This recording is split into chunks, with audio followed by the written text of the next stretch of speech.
Hi అండి, welcome back to my channel అండి, కీర్తి Sam blogs. అందరు ఎలా ఉన్నారండి? నేనైతే బాగున్నాను. సో ఇవాళ వచ్చేసి నేనైతే ఒక అప్డేట్ అనేది తెచ్చానండి, డబుల్ బెడ్రూమ్ రిలేటెడ్ అండ్ ఇంకా ఇంద్రమ్మ ఇల్లు రిలేటెడ్.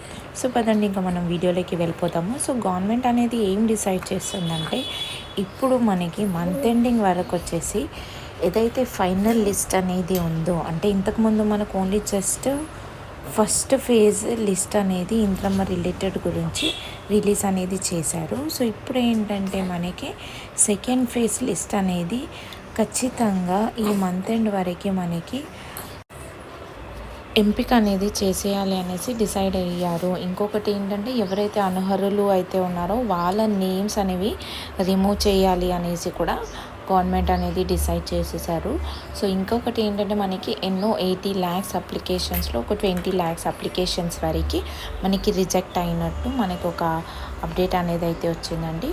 సో ఇది కూడా మనకి మొత్తం అన్ని L1, L2, L3 కలిపేసుకొని మొత్తం 80 lakhs అప్లికేషన్స్ వరకు అందరూ అప్లై అనేది చేశారు. సో ఎవరైతే అనర్హులు అయితే ఉంటారో వాళ్ళ నేమ్ అనేది తొలగించడం అనేది కూడా జరుగుతుంది.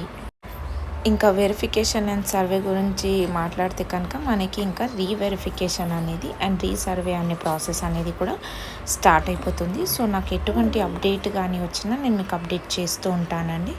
సో ఐ హోప్ మీకు ఈ వీడియో నచ్చింది అనుకుంటున్నాను. Thank you so much.